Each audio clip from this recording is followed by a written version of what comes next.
Guys, you're looking at a 1982 aerial image of Lake Mead. Now, this is one of the most famous marinas there, bar marina, a restaurant, guys.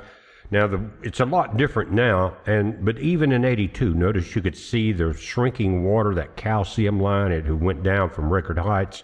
I'm going to let you see one from this year also.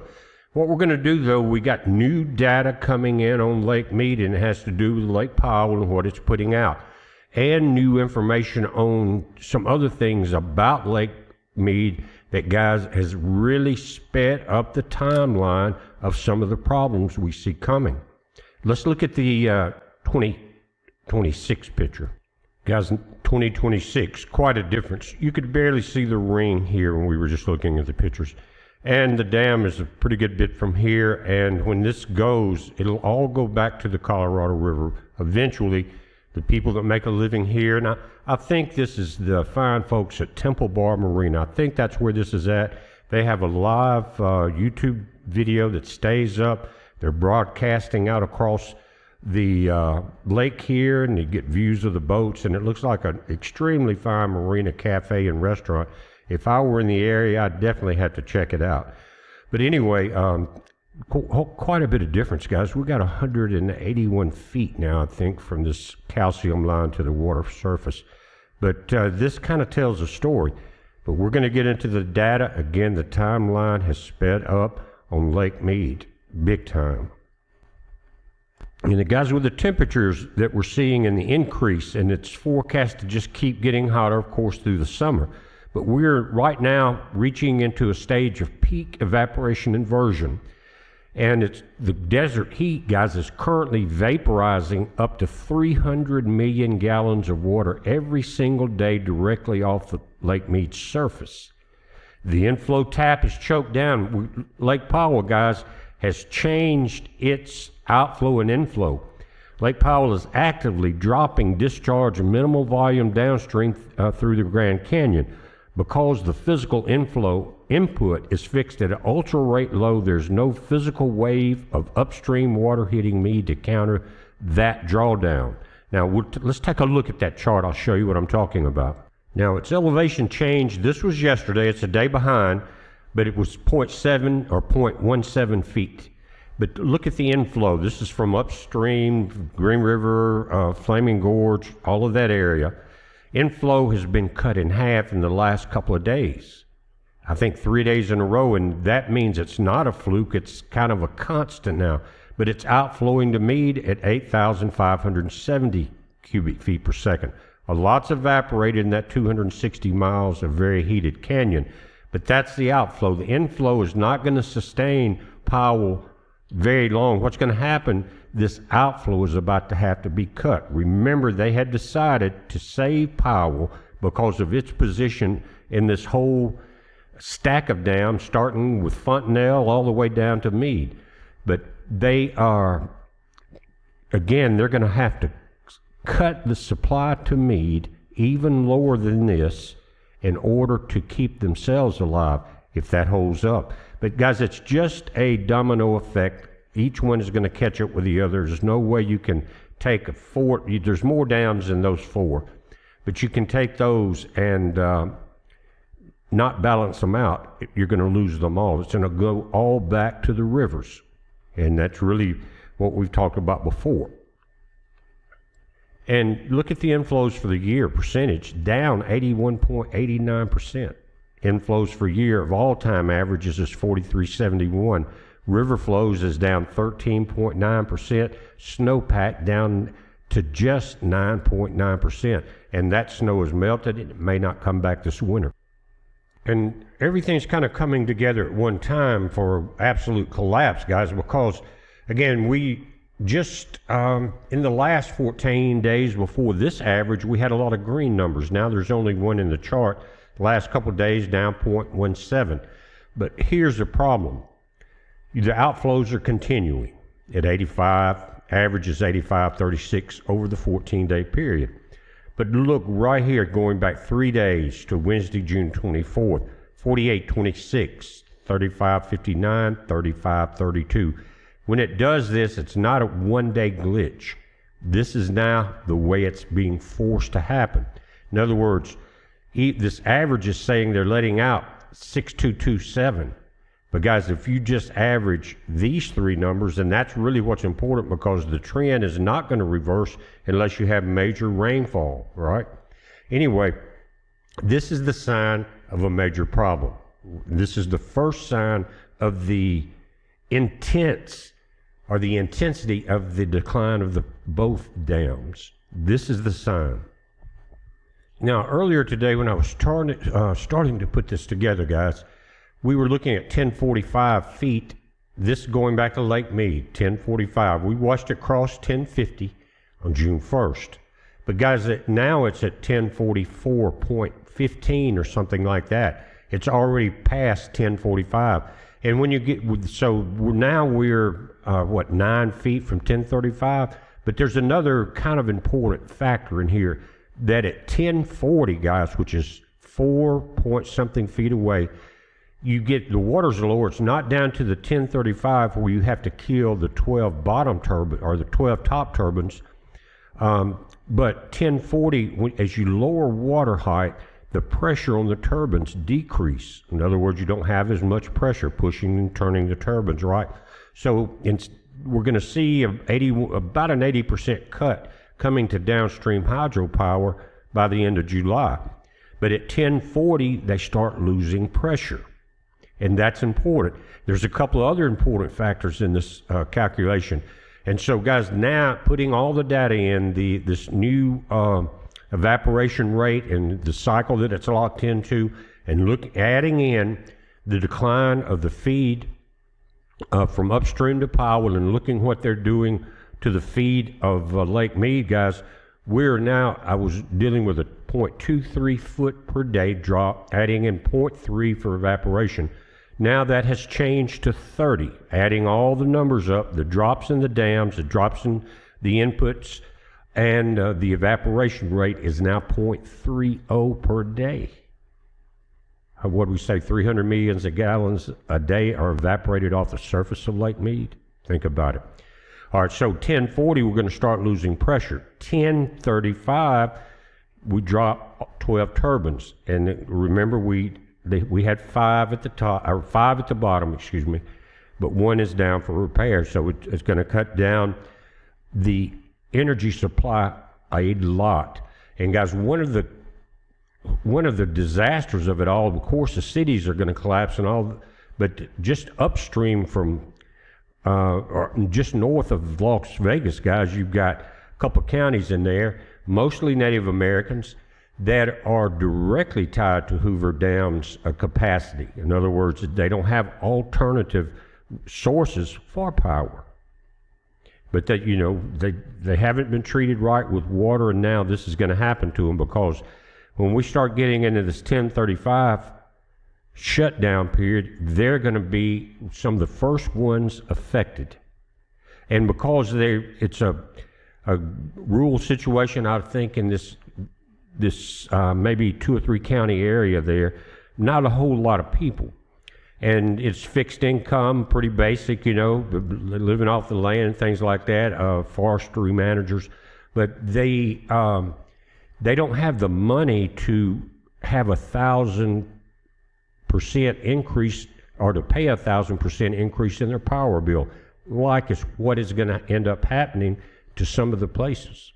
They just don't have it. If they were to switch to Nevada Energy, then the cost would skyrocket. And when they start losing more and more hydropower, they're going to be cut off from, not just the water, but the power. But at 1035, this is where the engineering crisis point begins.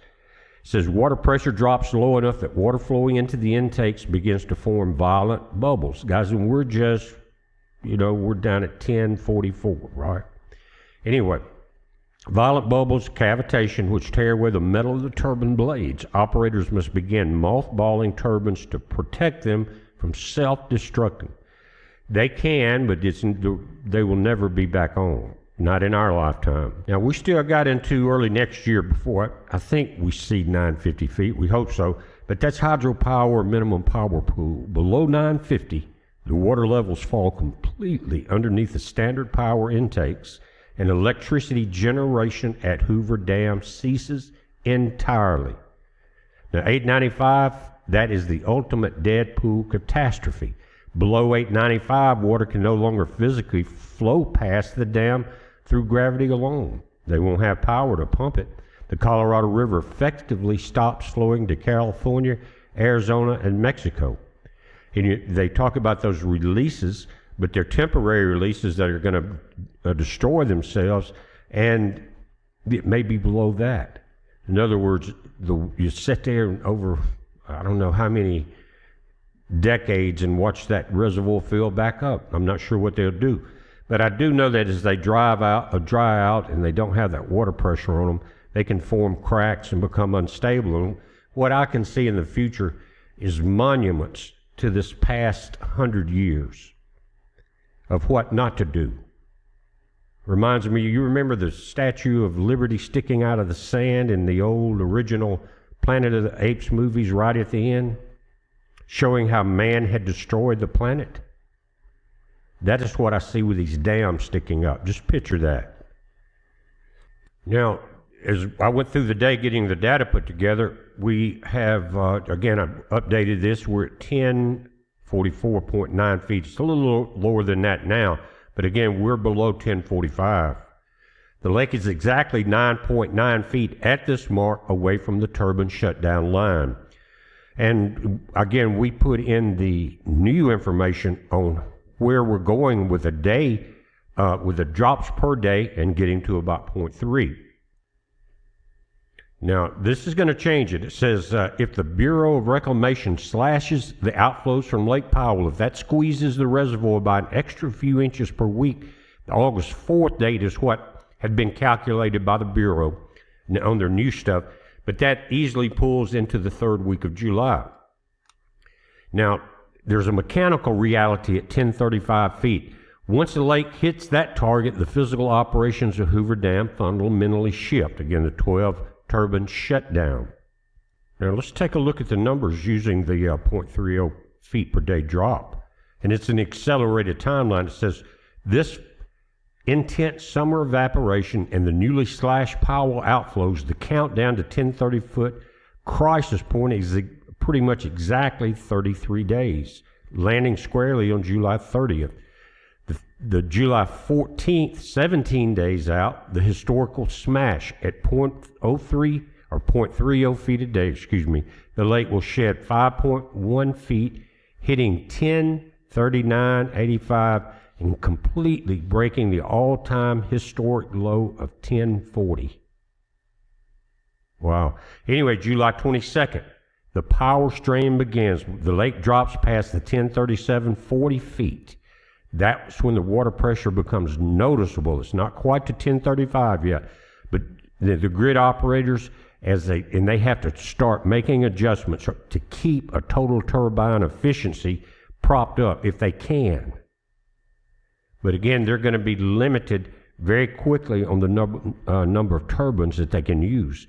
But again, at 1037, that's 2.4 feet above it, they start having mechanical issues with the turbine pressure.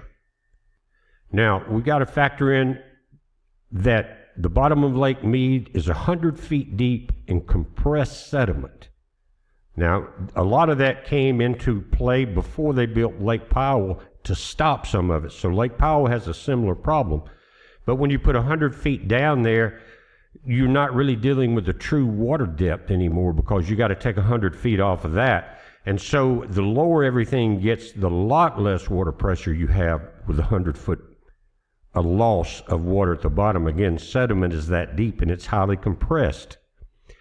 But when you factor that in, the 1035-foot July 3rd crisis, guys, that entirely kills the plan for the 4 remaining low-head turbines. It completely falls apart. You're not even going to get that 20%. It's called the dead pool illusion. It says the U.S. Bureau of Reclamation publicly tells the media the Hoover Dam can continue to release water and generate electricity down to a dead pool elevation of 895. But that number is a mathematical illusion because it assumes the reservoir has a perfectly clean concrete bowl, but not with 100 foot of sediment. In reality, The Colorado River behaves like a giant conveyor belt, carrying millions of tons of mud, silt, and rock downstream every single year. When that rushing water hits the stagnant pool behind Hoover Dam, the current stops and all the debris drops to the bottom, forming a thick, cementing layer of sediment. Here comes the problem. Okay, let's put these numbers together. They're saying that the lowest intake gates at the base of Hoover's Dam are set at 895 feet. That's the lowest it can go. Add 100 foot of compressed sediment, which they say is there, is packed into the canyon floor. The top of the mud line rises to 990 feet, right? 995 feet, 100 feet, 895 up. This physically buries, chokes, and seals the lower intake gates under 100 feet of solid muck, making it physically impossible for water to flow through them. And the 40-foot vortex sandblaster effect kicks in like this. When the lower gate's buried, operators are forced to rely entirely on the upper intake gates at 1045, even though they're not talking about that. Now think about this. As the water level crashes down towards 1035, possibly now in late July, the distance between the water surface and the top of the mud line at 995, guys, is just 40 feet. That's all the water that's left at 1035 in the darn whole thing, right? Now, here's the problem comes in. The intense hydraulic suction creates massive underwater vortices at that point. When you're getting 40 foot, all of that water flowing into these intakes starts to break the mud and silt apart. The intense hydraulic suction creates massive underwater vortices, essentially underwater tornadoes. These vortices will vacuum up the top layers of fine sediment, pulling a thick slurry of sand and grit straight into the intake tubes. It will destroy them. So guys, at 1035, to me, is when it really becomes critical. And that's the number you and I have been focused on since it rolled over to from 1050 at the first of this month, or 1044. But again, think about it, 40 feet. At 1035, we're 9 feet from that. And problems really begin. And if you think about the math, that's right. You look at those big intakes. Let's take a look at one. And guys, take a look. You're dealing with about 181 foot of water drop here. You can see the calcification rings along the edge. They call it the bathtub ring. And again, in 1993, they were overflowing the side gates because it was full, and you can tell how full it was. But on this side of the dam, in this water, below here at about 40-something feet is 100 foot of sediment. Again, at 1035, we're going to be at 40 feet above it, and that's when it's going to start to have the vortices pulling sand into the remaining turbines. They say 5 on the reports, but again, it's 4, one's down. And but I don't know if they will have to forcefully shut them down right there or what they're going to do, because it will immediately start to tear the other turbines to pieces. Low pressure is not good, but the mud and the sand is like a pressure blaster, sand blaster, going through that machinery. It won't last. You're looking at the last days of hydropower at Lake Mead. Powell is not going to be far behind it. And the only way around it, guys, this is not a chess game anymore. It's checkmate. The desert's taking the river back. Now, we're looking at an updated timeline here, and you're looking at the danger 40-something feet below us now. And we can't go that far down. We can only go to 1035, and it becomes critical. So we got about 9 feet, and right now, we're losing a foot just over every 3 days through evaporation and everything else. It's not going to take long to get there. So what's going to happen then? I'm not trying to push this down your throats, but when we get an update like this and the new numbers with the evaporation lock, I have to come in and tell you guys things are speeding up. You're going to have to make your plans a little more in advance. Think about it now.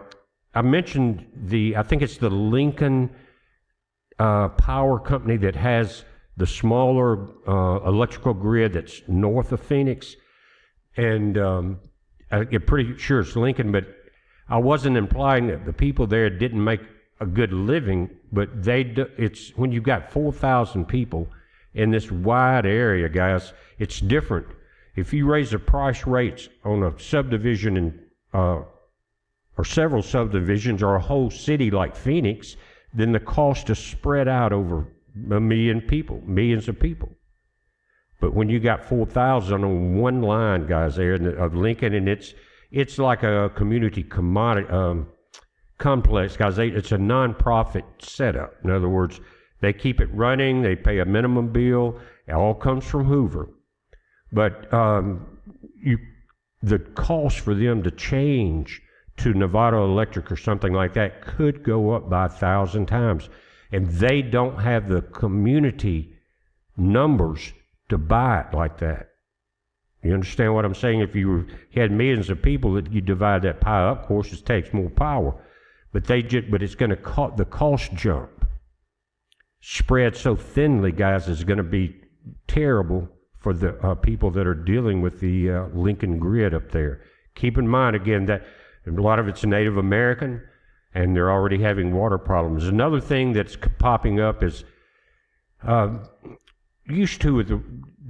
before the dams and things like that, and before the drilling and the agricultural drilling and pumping from the aquifers, the Native Americans, especially up north from here, they had natural, beautiful springs bubbling up from the aquifers. But that drilling now, all their springs are dry dust. And here's another problem. We've talked about going back to the river for survival, right? But then I got to looking, guys, at the ingredients in the water now at Mead. It's basically undrinkable as a natural river because of all the fertilizer and pollutants that have been put in upstream because of agriculture. It's not good for you to drink. The river, especially when it's condensed back down to just a small stream instead of a huge lake. So, and this is a message to the people that are there.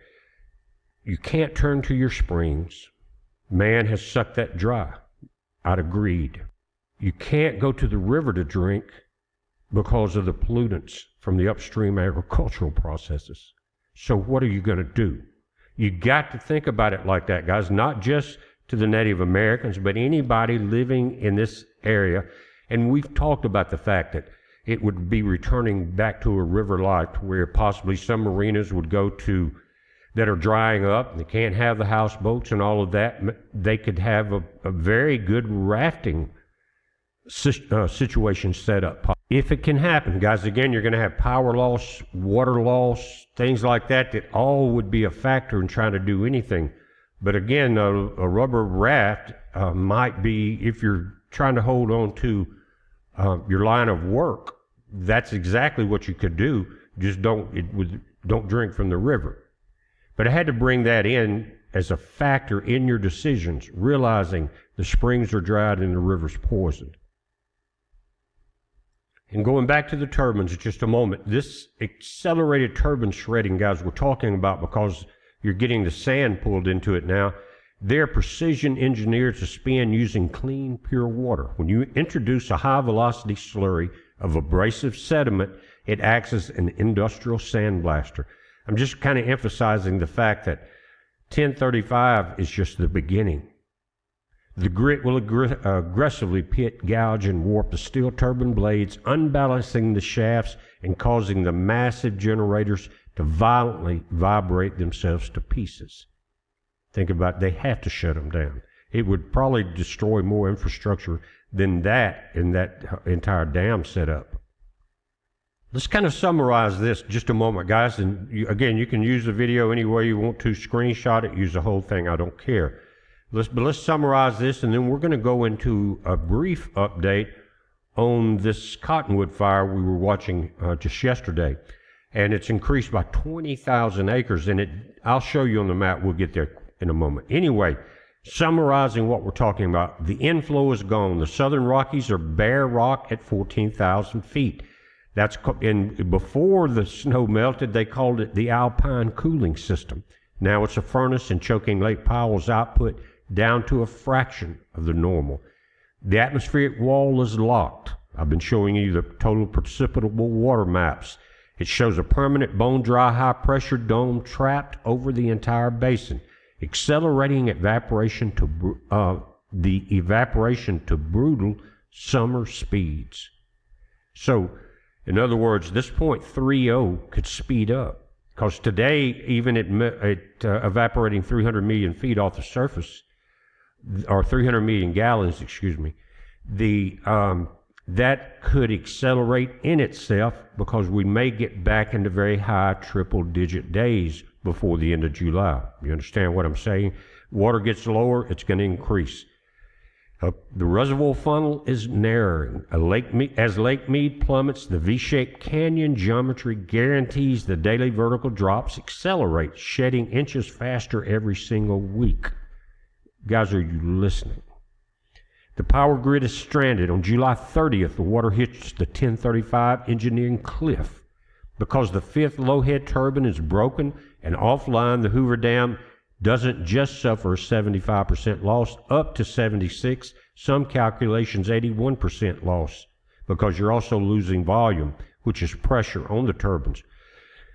And we talked about the small farmers, but they're crushed first. It's a small, isolated communities like the 4,320 people in Lincoln County and nearby Native American reservations face immediate 1,000% increase in their power bills if they can switch over. What happened is you're going to have the spikes in open market power rates and grid blackouts all at the same time. Again, 1,000% increase is destructive. It's really bad for just 4,320 people. You're not splitting it up it's very thick sections that are being split. And to survive, Phoenix plans, guys, to claw back its wastewater to drink, but doing so starves the Palo Verde nuclear station. I think it's 45 million gallons or something like that.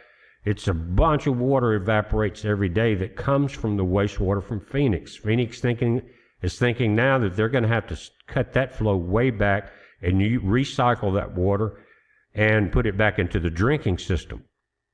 But again, when they shut down Palo Verde because of that, then you're knocking out another massive power anchor of the Southwest. Now think of it like this. With the water and the heat, Mother Nature is rebalancing everything. It has to survive. We're seeing it with our own eyes in this generation. A major global shift, and we're going to have to respond to it. It's not going to respond to us. We're not going to be able to build a dam back there or a river back. And this is worldwide. We're seeing record temperatures around the planet. Again, the El Nino is the global radiator. And it's got the water even rising in the Pacific Ocean in waves, guys, because hot water expands. And they can see the waves that are heat. And again, the solutions are all too late. They're talking about 2030 this, 2029. But the Whitehead turbines were just about to only have 4. They got $52 million to try to rebuild the 5th one. But they're thinking now that would take to 2028 to 2034. And that's $1 short and years late. You understand what I'm saying? These plans are smoke. They're fantasy. Anything past 2027 is fantasy. And you're going to see the collapse this year, 2026. But they're planning, and now they're propping up hopes and promises and money. But with the billions they're about to spend, and they've already started with legal fees, arguing over who gets what water, guys, all of that money is going to be gone. Because it's not going to matter. You can have every legal contract on the planet. Give all your money to the lawyers. And see the mentality with some of the larger companies and CEOs and all, is that they will burn down the ship trying to save it. In other words, they can look back, they can look at the data you and I are looking at, big company, big top 4 company, and under a realistic view say, This thing's collapsing on us. Are we going to drop billions into legal fees and lose that because the river doesn't care? Mother Nature wants it back. We're not going to win that battle. Or will they continue, like I said, they will spend every dime they have trying to make their dream come true. And a lot of destruction will go to that. But with those billions of dollars that they're about to, again, become smoke in the wind, they could help a lot of people relocate. You understand? Remember, what did Christ say? Treat other people the way you want to be treated. That's not in their mentality. It's burn it down to try to save it. And that is no attitude at all. It's really not even a plan. Now let's go to Utah just a moment, guys. Yesterday we were 71,000 burned acres. And overnight, it increased 20,000 more acres to 92,000, 0% containment. And if you remember, we talked about it started here in Beaver County and then spread across. We'll expand that map. Guys, and what we're seeing is a whole new section. These are deep valleys and high mountains getting into here. And what happened is exactly what they were expecting. The wind shifted a little bit to the north. And this area that was burning shifted into a whole nother huge valley, 20,000 acres. Johnson Peak's here. You get up into these normally snow, a little bit of snow up in here, but that's gone. And instead of snow and getting the dampness and the dampening factor from that at the top of the mountains, guys, they're getting dry brush. So we got 20,000 more acres. Now, the one good thing is they're saying a lot of this line down in this area is more controlled, possibly because of the wind shift. And you're getting into less vegetation. But we do see some encroachment down into these valleys leading over to the Seville River. And it's approaching a little closer to Highway 89 than we saw. But this was the main burst, again, through here and up over the ridges. And notice how it climbed some of the highest ridges in the area and breached them. You wouldn't have that with snowpack. It would have dampened it down before that ever happened. So right now, if the winds hold up, and they're talking about 40 to 50 mile per hour very hot winds for the next day or so in some of these areas, that's going to be a little problem there. So you got Mount Belknap there, you got Copper Belt Peak, Bullion Falls over here, and if we go back to the highway, here's Marysville, Thompsonville, and you're coming up here. This would be Sergeant Mountain. Here's Hoover's. And so it's a lot of open territory. They've got their hands full. If you look at the Google Earth map where you can get down into 3D, you don't have the fire overlay, but you can look at it, this area, and see how tall these mountains are. It looks kind of flat here. That's an illusion. And when you look at it in detail, I don't see how they can get any machinery up into some of those mountains, any bulldozers to try to make a clear path, things like that. They're not really able to do it. I mean, they get some things in there and they got ground crews and all, but it's just kind of overtaking them. And again, shifted to the north now. I'm not going to drag it again. We're in a go level 3 order, evacuation order. That's Beaver County, that's Hilo Estates, Merchant Valley, Eagle Point, Arrowhead Summer Homes, and surrounding areas. A lot of that area was damaged. Now, you got a level 1 Beaver County, North Creek area, and in the Paiute County, Marysville, Junction, and Circleville. In other words, be ready. Have your stuff ready if they tell you to move. Anyway, again, I'll link this map. You can come here and look at everything you want to look at with the fires, power outages, and everything else. Again, share that.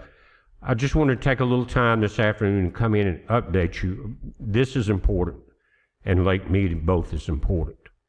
So you got lives at stake in both places. And it all comes down to the El Nino.